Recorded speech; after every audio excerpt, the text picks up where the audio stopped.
Doctor Sreevarma ஆயுள் தரும் ஆயுர்வேதா அறுவை சிகிச்சையில்லா குணம் ஆயுள் கால நிவாரணம். இன்றைய தலைப்புச் செய்திகள். நாட்டின் வளர்ச்சிக்கு ஒன்று சேர்ந்து உழைப்போம். டெல்லியில் நடைபெற்ற நிதி ஆயோக் கூட்டத்தில் பிரதமர் நரேந்திர மோடி உரை. பிரதமர் நரேந்திர மோடியுடன் முதலமைச்சர் ஜோசப் விஜய் சந்திப்பு. தமிழகத்திற்கு தேவையான நிதி வழங்க வேண்டும், நீட் தேர்வை ரத்து செய்ய வேண்டும் என்பன உள்ளிட்ட கோரிக்கைகள் வலியுறுத்தல். காங்கிரசுக்கு 28 தொகுதிகளை வழங்கியது எக்ஸ்ட்ரா லக்கேஜ்.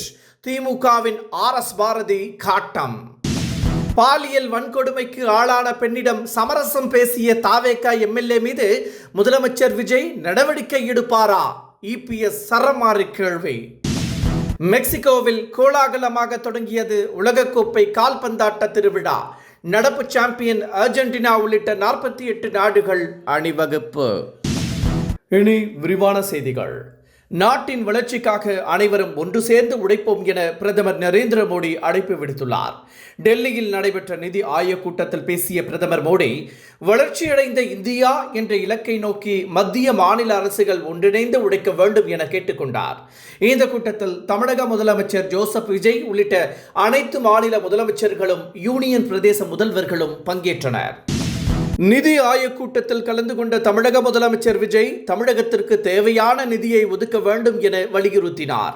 பிரதமர் நரேந்திர மோடியை சந்தித்த முதலமைச்சர் கல்வி திட்டத்திற்கு தேவையான நிதியை ஒதுக்க வேண்டும், நீட் தேர்வை ரத்து செய்ய வேண்டும் என்பன உள்ளிட்ட கோரிக்கைகளை நேரில் வலியுறுத்தினார். அரசு மருத்துவமனைகளில் புற நோயாளிகள் அதாவது OP சீட் வாங்குவதற்கு புதிய செயலி ஒன்று அறிமுகப்படுத்தப்பட உள்ளதாக அமைச்சர் அருண்ராஜ் தெரிவித்துள்ளார். OP சீட்டு வாங்குவதற்காக வருவோர் நீண்ட வரிசையில் காத்திருக்கும் நிலை உள்ளதால் இந்த நடவடிக்கை எடுக்கப்பட்டுள்ளதாக அவர் குறிப்பிட்டார். பெண் வன்கொடுமை செய்யப்பட்ட புகாரில் ஸ்ரீவைகுண்டம் தாவேக MLA சரவணன் பாதிக்கப்பட்ட பெண்ணிடம் சமரசம் பேசியதாக எழுந்த குற்றச்சாட்டிற்கு EPS கடும் கண்டனம் தெரிவித்துள்ளார். தாவேக MLA சரவணனை தகுதி நீக்கம் செய்வதற்கு முதலமைச்சருக்கு திராணி உள்ளதா என்று கேட்டுள்ள EPS, சிங்கப்பெண் அதிரடிப்படை திட்டத்தின் முதல் வழக்கே தாவேக சம்பந்தப்பட்ட வழக்கா என்றும் கேள்வி எழுப்பியுள்ளார்.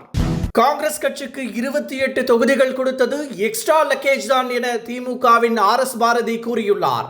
அந்த 28 இடங்களில் திமுக போட்டியிட்டு இருந்தால் அவற்றில் 15 இடங்களில் சுலபமாக வெற்றி பெற்றிருக்கும் என்றும் அவர் கூறியுள்ளார். கூட்டணி இல்லாமல் தனித்து நின்றாலே திமுக அதிக தொகுதிகளில் வெற்றி பெறும் என்றும் RS பாரதி கூறியுள்ளார்.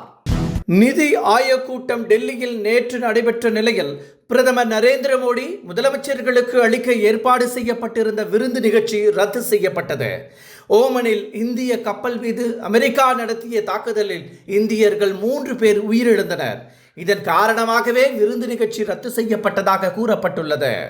முறைகேடுகளுக்கு துணை போகும் அதிகாரிகள் மீது கடும் நடவடிக்கை எடுக்கப்படும் என முதலமைச்சர் ஜோசப் விஜய் எச்சரித்துள்ளார். தாவேக தரப்பில் இருந்து எந்த அழுத்தமும் வராது என்றும், அப்படி ஏதேனும் அழுத்தம் வந்தால் தன்னிடம் நேரடியாக புகார் தெரிவிக்கலாம் என்றும் முதல்வர் விஜய் அறிவுறுத்தியுள்ளார். விளையாட்டு திருவிழாவான உலகக்கோப்பை கால்பந்தாட்ட போட்டிகள் நேற்று கோலாகலமாக தொடங்கியது. கண்கவர் கலை நிகழ்ச்சிகளுடன் தொடங்கிய உலகக்கோப்பை கால்பந்தாட்ட தொடக்க நிகழ்ச்சியை உலகெங்கிலும் உள்ள பல்லாயிரக்கணக்கானோர் கண்டு ரசித்தனர். முதல் போட்டியில் நடப்பு சாம்பியன் அர்ஜென்டினா தென்னாப்பிரிக்காவை எதிர்கொண்டது.